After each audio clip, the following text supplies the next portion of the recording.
शांति। आज 16 अक्टूबर है।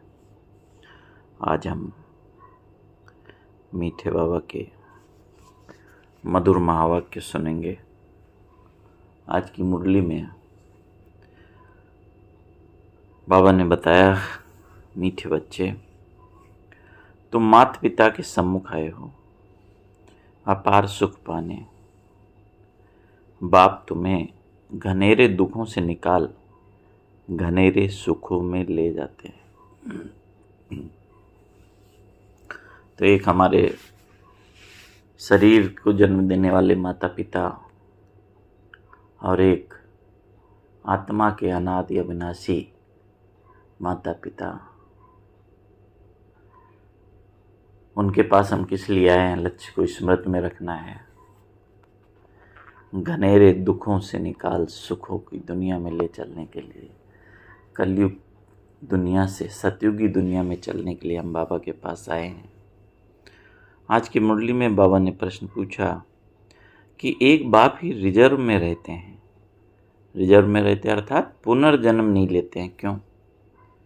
और कोई भी देवता, राम कृष्ण दुर्गा, कोई भी देवी देवता, सभी पुनर्जन्म में आते हैं। केवल एक शिव बाबा पुनर्जन्म रहित है। क्यों? उत्तर है क्योंकि कोई तो तुम्हें तमो प्रधान से सतो प्रधान बनाने वाला चाहिए।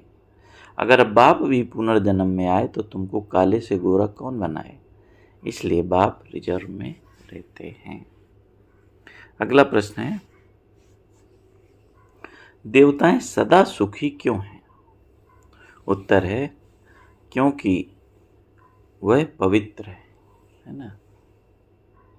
उनकी खुशी का, सुख का राज बाबा ने बताया कि वे सदा पवित्र हैं। पवित्रता के कारण उनकी चलन सुधरी हुई है।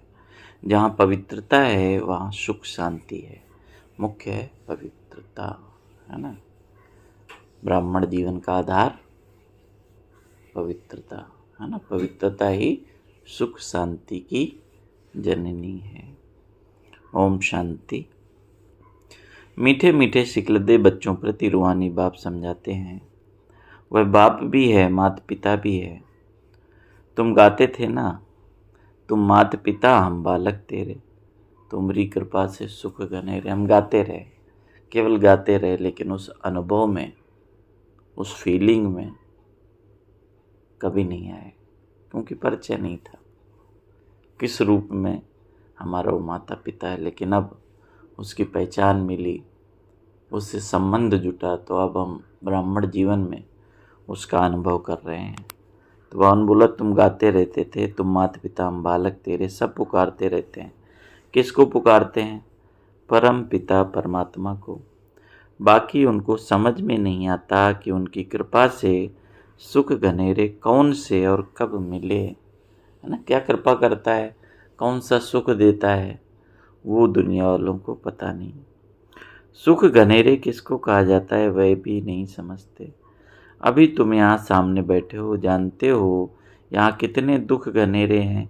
यह है ही दुखधाम और वह है सुखधाम। कहाँ पे सुख घनेरे होंगे? सतयुग में, नई दुनिया में। किसकी बुद्धि में नहीं आता है कि हम 21 जन्म स्वर्ग में बहुत सुखी रहते हैं? तुमको भी पहले यह अनुभव नहीं था। अभी तुम समझते हो हम उस माता पिता, परम पिता, परमात्मा के सामने बैठे हैं। तो भगवान बोला, तुमको भी उस सुख की अनुभूति नहीं थी, भूल गए थे। और बाबा ने स्मृति दिलाई, कैसी सुख भरी दुनिया होगा, कितनी अथाह सुख होंगे।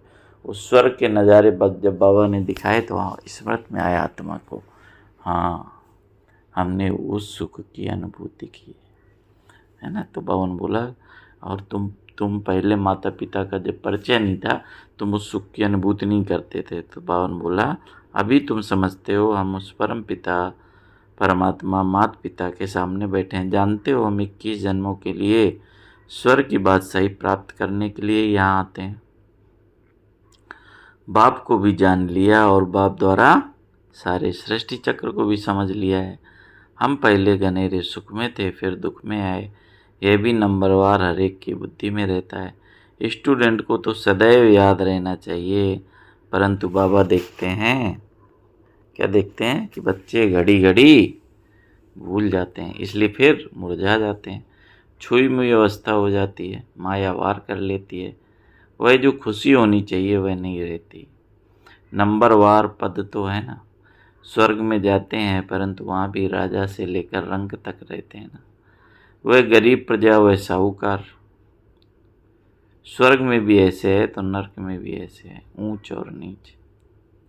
बाबा ने बोला स्वर्ग में भी राजा भी होगा, प्रजा भी होगा, दास दासी भी होगी, है ना, जैसे यहाँ होता है ना, लेकिन स्वर्ग में सुख सभी को होगा, है ना, दुखी कोई नहीं होगा, लेकिन पद तो होंगे क्योंकि राजधानी बन रही है। तो बाबा ने कहा अभी तुम बच्चे जानते हो हम पुरुषार्थ करते हैं सुख घनेरे पाने के लिए। इन लक्ष्मी नारायण को सबसे जास्ती सुख घनेरे हैं। मुख्य पवित्रता की बात, पवित्रता के सिवाय पीस और प्रॉस्पेरिटी मिल नहीं सकती। इसमें चलन बहुत अच्छी चाहिए और मनुष्य की चलन सुधरती है पवित्रता से। पवित्र हैं तो उनको देवता कहा जाता है ना। मनुष्य तो देवता में सबसे मुख्य अंतर क्या है, वे पवित्र हैं। तो भगवान बोला तुम यहाँ आए हो देवता बनने के लिए। देवताएं सदा सुखी थे, मनुष्य कोई सदा सुखी हो ना सके। सुख होता है देवताओं को। इन देवताओं की तुम पूजा करते थे क्योंकि पवित्र थे। सारा मदार है पवित्रता पर, है ना। उनकी पूजा क्यों हो रही है, क्योंकि वो पवित्र थे। विघ्न भी इसमें ही पड़ते हैं। चाहते हैं दुनिया में पीस हो, बाबा कहते हैं सिवाय पवित्रता के शांति हो ना सके। पहली मुख्य बात है ही पवित्रता की।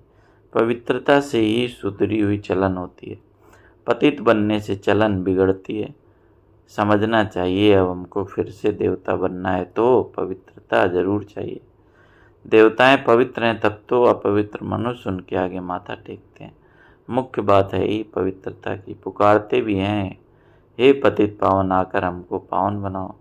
बाप कहते हैं काम महाशत्रु है, इन पर जीत पहनो।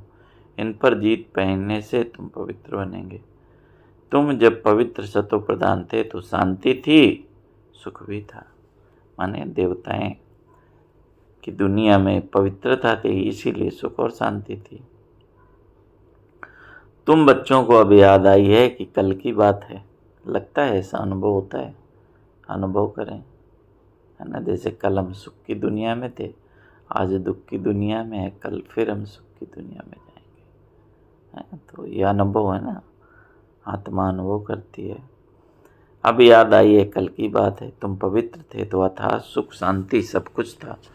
अब फिर तुमको ये लक्ष्मी नारायण बनना है। इसमें मुख्य बात है संपूर्ण निर्विकारी बनना। यह तो गायन है, यह है ज्ञान यज्ञ। इसमें विघ्न तो जरूर पड़ेंगे।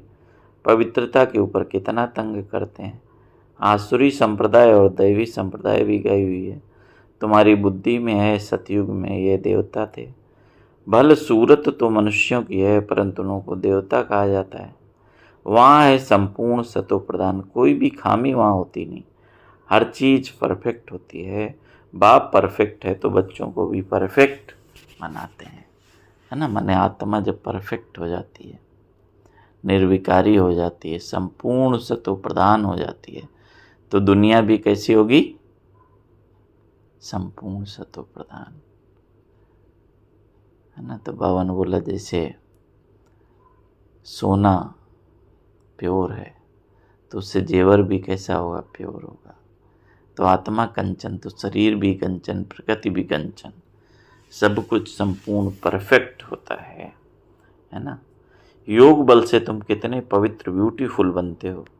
यह मुसाफिर तो एवर गोरा है जो तुमको सांवरे से आकर गोरा बनाते हैं। वहाँ नेचुरल ब्यूटी होती है, खूबसूरत बनाने की दरकार नहीं रहती। सतो प्रधान होते ही हैं खूबसूरत, वही फिर तमो प्रधान होने से काले हो पड़ते हैं। नाम ही है श्याम और सुंदर। श्री कृष्ण को श्याम और सुंदर क्यों कहते हैं, इसका अर्थ कभी कोई बता न सके सिवाय बाप के, हैं। गाते रहे, है ना। लेकिन कैसे वो आत्मा सतयुग में गोरी और कलयुग में काली हो जाती है, कोई बता न सके। भगवान बाप जो बातें सुनाते हैं वह और कोई मनुष्य सुना नहीं सकेंगे। चित्रों में सुदर्शन चक्र देवताओं को दे दिया है।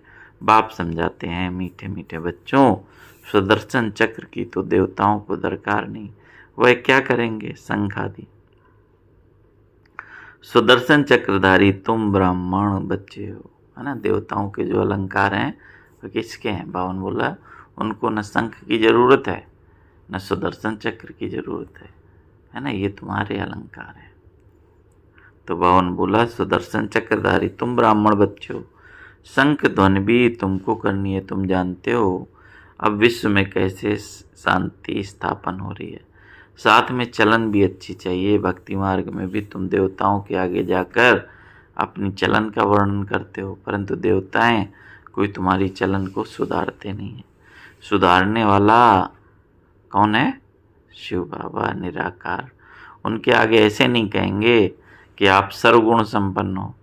शिव की महिमा अलग है। सर्वगुण संपन्न किसकी महिमा है? ये देवताओं की महिमा है। देवताओं की महिमा क्या है?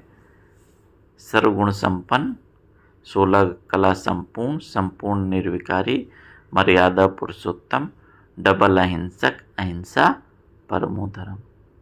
और शिव बाबा की महिमा अलग है। शिव बाबा की क्या महिमा है? प्रेम का सागर, आनंद का सागर, ज्ञान का सागर, सुख का सागर, है ना। 32 गुणों वाला चित्र है ना। पतित से पावन बनाने वाले, काल के पंजे से छुड़ाने वाले, है ना। तो ये सब बाबा कहते हैं कि शिव बाबा की महिमा अलग है, देवताओं की महिमा अलग है। परंतु हम ऐसे कैसे बने? आत्मा ही पवित्र और अपवित्र बनती है। अब तुम्हारी आत्मा पवित्र बन रही है। जब आत्मा संपूर्ण बन जाएगी तो फिर यह शरीर पतित नहीं रहेगा और फिर जाकर पावन शरीर लेंगे, है ना। जैसे ब्रह्मा बाबा की आत्मा संपूर्ण पावन हो गई, है ना, तो उसको पतित शरीर नहीं मिलेगा, है ना। इसलिए सूक्ष्म वतन में बाबा अव्यक्त रूप में है और उनकी आत्मा फिर पावन शरीर लेगी। तो इसलिए बावन बोला जब तुम्हारी आत्मा संपूर्ण पावन बन जाएगी तब पावन शरीर लेगी। यहाँ तो पावन शरीर हो न सके। पावन शरीर तब हो जब प्रकृति भी सतो प्रधान हो। नई दुनिया में हर एक चीज़ सतो प्रधान है, अभी तत्व तमो प्रधान है। इसलिए कितने उपद्रव होते रहते हैं, कैसे मनुष्य मरते हैं। तीर्थ यात्रा पर जाते हैं, कोई एक्सीडेंट हुआ, मर पड़ते हैं। जल, पृथ्वी आदि कितना नुकसान करते हैं। तो बावन बोला तत्वों से भी कितना नुकसान हो रहा है। ये सब तत्व तुमको मदद करते हैं। विनाश में अचानक बाढ़ आ जाती है, तूफान लगते हैं, यह है नेचुरल आपदा है। माने परिवर्तन में प्रकृति भी बहुत सहयोगी होगी, है ना। प्रकृति भी विनाश की प्रक्रिया में सहयोगी होगी। तो बावन बोला कितना नुकसान करते हैं। ये बमबादी जो तुमने बनाए हैं वह भी ड्रामा में नूंद है। उनको ईश्वरीय आपदाएं नहीं कहेंगे, वह तो मनुष्यों के बनाए हुए हैं। अर्थक्वेक आदि कोई मनुष्यों के बनाए हुए नहीं है। यह आपदाएं सब आपस में मिलती हैं तब पृथ्वी से हलकाई होती है। माने एक साथ 5 तत्व विकराल रूप में आते हैं तो प्रकृति की सफाई होती है, पृथ्वी हल्की हो जाती है। तुम जानते हो कैसे बाबा हमको एकदम हल्का बनाकर साथ ले जाते हैं नई दुनिया में। अभी हल्के हैं हम सभी, सब कुछ सौंप दिया बाबा को, चेक करना है। तो बान बोला कितने हल्के हो जाते हैं। माथा हल्का होने से फिर चुस्त हो जाते हैं। तुमको बाबा बिल्कुल हल्का कर देते हैं, सब दुख दूर हो जाते हैं, सारी चिंताएं देती, सारे गम, सारे बोझ सब बाबा को सौंप कर हल्के हो गए। अभी तुम सबका माथा बहुत भारी है, फिर सब हल्के शांत सुखी हो जाएंगे। जो जिस धर्म वाले हैं सबको खुशी होनी चाहिए। बाबा आया हुआ है सबकी सदगति करने। जब पूरी स्थापना हो जाती है तब फिर सब धर्म विनाश हो जाते हैं। आगे तुम्हारी बुद्धि में ख्याल नहीं था, अभी समझते हो गायन भी है ब्रह्मा द्वारा स्थापना, बाकी अनेक धर्म सब विनाश हो जाते हैं। तो बावन बोला यह कर्तव्य एक बाप ही करते हैं, दूसरा कोई कर न सके सिवाय एक शिव बाबा के। ऐसा अलौकिक जन्म और अलौकिक कर्तव्य किसी का हो न सके। बाप है सबसे ऊंचते ऊंच, तो उनका कर्तव्य भी बहुत ऊंचा है। ऊंचा तेरा नाम, ऊंचा तेरा धाम और ऊंचा तेरा काम। तो भगवान बोला करन करावन हारे ना, तुम नाले सुनाते हो बाप आया हुआ है इस सृष्टि से पाप आत्माओं का बोझ उतारने के लिए। ये तो गायन है ना, बाप आते हैं एक धर्म की स्थापना और अनेक धर्मों का विनाश करने, है ना। किसमें गायन है? गीता में ये श्लोक है ना, यदा यदा ही धर्मस्य ग्लानिर्भवतु भारत। जब धर्म की अति ग्लान होती है तब बाबा आते हैं। तो बाबा ने बोला गायन भी है, तुमको अब कितना ऊंच महात्मा बना रहे हैं। महात्मा देवताओं के बगैर कोई होता नहीं। यहाँ तो अनेकों को महात्मा कहते रहते हैं, परंतु महात्मा कहा जाता है, महात्मा किस दो शब्दों से मिलके बना है ना, महान आत्मा। राम राज्य कहा ही जाता है स्वर्ग को, वहाँ रावण राज्य ही नहीं तो विकार का सवाल ही नहीं उठता, इसलिए उसको कहा जाता है संपूर्ण निर्विकारी। जितना संपूर्ण बनेंगे उतना बहुत सुख पाएंगे, अपूर्ण तो इतना सुख पा ना सके। स्कूल में भी कोई संपूर्ण कोई अपूर्ण होते हैं, फर्क दिखाई पड़ता है। डॉक्टर माना डॉक्टर, परंतु कोई की पगार बहुत कम कोई की बहुत जास्ती। वैसे ही देवताएं तो देवताएं होते हैं, परंतु मर्तबे का फर्क पड़ जाता है ना। डॉक्टर बोला जाएगा, छोटा झोला छाप भी है वह भी डॉक्टर है, बड़ा है ना डॉक्टर है, बहुत ही नामी ग्रामी वो भी डॉक्टर ही है। तो वैसे ही स्वर्ग में जो स्वर्गवासी तो बोला जाएगा, देवता तो बोला जाएगा, लेकिन पद अलग अलग होगा। प्रजा में भी है तब भी देवता है, और राजगद्दी पर वो भी देवता है। तो बाबा ने कितना अच्छा कंपैरिजन किया है ना। तो बाबा ने बोला डॉक्टर तो जैसे डॉक्टर ही बोला जाता है ना, परंतु कोई की पगार कम कोई की जास्ती, मर्तबे का फर्क कितना पड़ जाता है। बाप आकर तुमको ऊंच पढ़ाई पढ़ाते हैं। श्री कृष्ण को कहते हैं श्याम सुंदर, सांवरा कृष्ण भी दिखाते हैं। श्री कृष्ण सांवरा थोड़ी होता है, नाम रूप तो बदल जाता है ना, सो भी आत्मा सांवरी बनती है।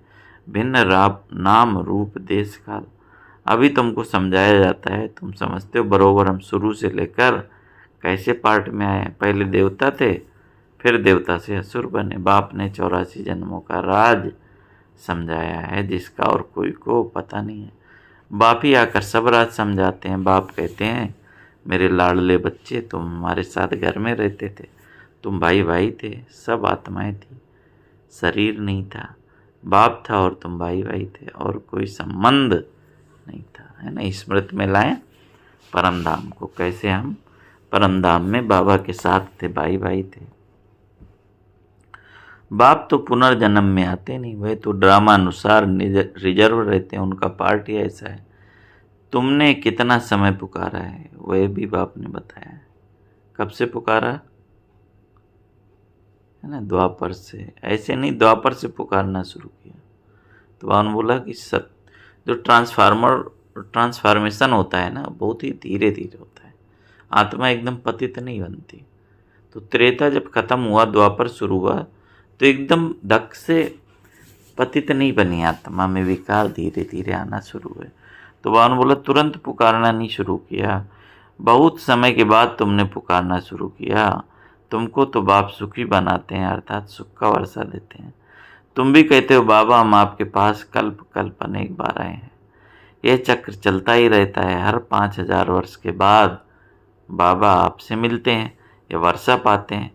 जो भी सब देहधारी हैं, सब स्टूडेंट है, पढ़ाने वाला है, विदेही, यह उनकी देह नहीं है, खुद विदेही है, यहाँ आकर देह धारण करते हैं। देह बगैर बच्चों को पढ़ाएं कैसे, सभी रूहों का वह बाप है ना। भगवान बिना शरीर का आधार लिए कैसे पढ़ाए, इसलिए ब्रह्मा तन का आधार लेते हैं। भक्ति मार्ग में सब उनको पुकारते हैं, बरोबर रुद्रमाला सिमरते हैं। ऊपर में है फूल और युगल में मेरू, वह तो एक जैसे हैं। फूल को क्यों नमस्कार करते हैं, यह भी अभी तुमको पता पड़ता है कि माला किसकी फेरते हैं, किसकी फेरते हैं। ये माला में एक बाबा ने बोला फूल होता है ना, और दो मेरुदाने होते हैं, एक दाएं तरफ एक बाएं तरफ। तो फूल माना शिव बाबा, मेरुदाने माने ब्रह्मा और सरस्वती, और बाकी जो 108 की माला है किसकी है? आदि रत्न, जो बाबा के यज्ञ के सहयोगी बने, जो देवी देवता बने, है ना। तो बाबा ने बोला तुम माला से मरते हो, माला देवताओं की है या तुम्हारी है? देवताओं की नहीं कहेंगे, ये ब्राह्मण ही हैं जिनको बाप बैठ पढ़ाते हैं। ब्राह्मण से तुम देवता बन जाते हो, अभी पढ़ते हो फिर वहाँ जाकर देवता पद पाते हो। माला तुम ब्राह्मणों की है, जो तुम बाप द्वारा पढ़कर मेहनत कर फिर देवता बन जाते हो, बलिहारी पढ़ाने वाले की है। बाप ने बच्चों की कितनी सेवा की है, वहाँ तो कोई बाप को याद भी नहीं करता है। बाबा वो लेना दे रहे हैं ना, बाबा ने कितनी सेवा की, कितना हमें ज्ञान और योग से भरपूर किया।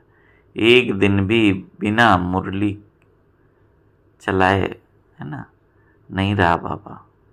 परम धाम से आकर ब्रह्मा तन का आधार लेकर पतित दुनिया में कितने हमको शक्तियों से गुणों से संवारा, और हम सतयुग में उसको भूल जाते हैं, याद भी नहीं करते। बाबा ने बोला तुम बाप को याद भी नहीं करते, भक्ति मार्ग में तुम माला फेरते थे, अभी वे फूल आकर तुमको भी फूल बनाते हैं, अर्थात अपनी माला का दाना बनाते हैं। तुम गुलगुल बनते हो ना, आत्मा का ज्ञान भी तुमको मिलता है।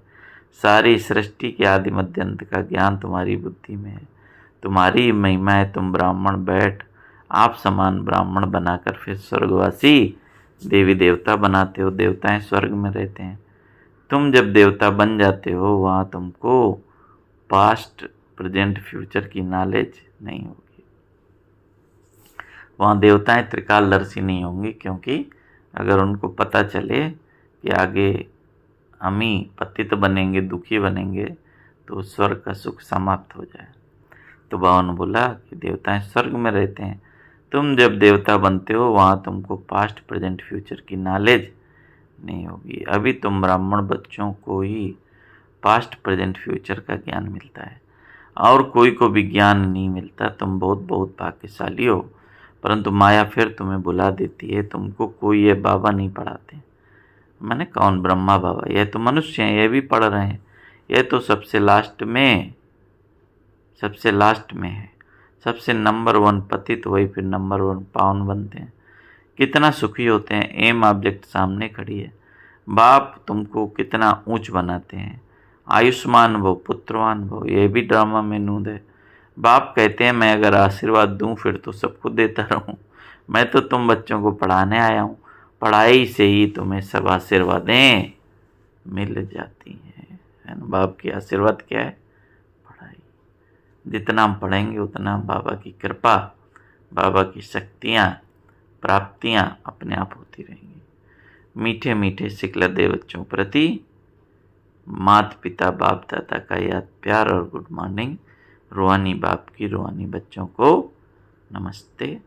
हम रूहानी बच्चों की रूहानी बाप दादा को याद प्यार, गुड मॉर्निंग, नमस्ते बाबा, नमस्ते, शुक्रिया बाबा, शुक्रिया। आज की मुरली में बाबा ने धारणा के लिए जो बताया, पहला पॉइंट है जैसे बाप परफेक्ट है ऐसे स्वयं को परफेक्ट बनाना है। पवित्रता को धारण कर अपनी चलन सुधारनी है। सच्ची सुख शांति का अनुभव करना है। एक तो अपने अंदर की कमियां निकालनी है, दूसरा संपूर्ण पवित्र बनना है, जिससे ही हम सुख शांति का अनुभव कर पाएंगे। दूसरा है सृष्टि के आदि मध्यंत का ज्ञान बुद्धि में रख ब्राह्मण सुदेवता बनाने की सेवा करनी है। अपने उच्च भाग्य को कभी भूलना नहीं है ना। हम कितने भाग्यवान हैं, भगवान पढ़ाते हैं, है ना। तो उस भाग्य को भूलना नहीं है। आज की मुरली से वरदान है धारणा स्वरूप द्वारा सेवा करके खुशी का प्रत्यक्ष फल प्राप्त करने वाले सच्चे सेवादारी भरो। फिर से सुनेंगे। धारणा स्वरूप द्वारा सेवा करके खुशी का प्रत्यक्ष फल प्राप्त करने वाले सच्चे सेवादारी भरो। विस्तार है, सेवा का उमंग रखना बहुत अच्छा है, लेकिन यदि सरकमस्टांस अनुसार सेवा का चांस आपको नहीं मिलता है तो अपनी अवस्था गिरावट व हलचल में ना आए। अगर ज्ञान सुनाने का चांस नहीं मिलता है, लेकिन आप अपनी धारणा स्वरूप का प्रभाव डालते हो, तो सेवा की मार्क्स जमा हो जाती है ना। कई बच्चे समझते हैं ना कि हमें माइक नहीं मिला, स्टेज पे बोलने का नहीं मिला, तो केवल मुख द्वारा ही सेवा नहीं है, आपके आचरण द्वारा, आपके कर्मों द्वारा, आपकी वृत्ति द्वारा भी सेवा है। तो भगवान बोला कोई बात नहीं, चांस नहीं मिला, लेकिन आप अपनी धारणा स्वरूप का प्रभाव डालते हो तो भी सेवा की मार्क्स जमा होती है। धारणा स्वरूप बच्चे ही सच्चे सेवादारी हैं। उन्हें सर्व की दुआएं और सेवा के रिटर्न में प्रत्यक्ष फल खुशी की अनुभूति होती है। स्लोगन है, सच्चे दिल से दाता विधाता वरदाता को राजी कर लो तो रूहानी मौज में रहेंगे। सच्चे दिल से दाता विधाता वरदाता को राजी कर लो तो रूहानी मौज में रहेंगे। तो बाबा ने आज बहुत ही प्यारी मीठी मुरली सुनाई, और मुरली का अगर हम सार एक शब्द में समझें तो बाबा ने बोला कि पवित्रता के बिना सुख शांति संभव नहीं। इसलिए पवित्रता को जीवन में अपनाना है, पवित्र दुनिया में चलना है, परफेक्ट दुनिया में चलना है, तो आत्मा संपूर्ण पावन, संपूर्ण निर्विकारी बने। आज वही लक्ष्य रख के अपनी दृष्टि वृत्ति को एकदम स्वच्छ, क्लीन और पवित्र रखेंगे। ओम शांति, ओम शांति।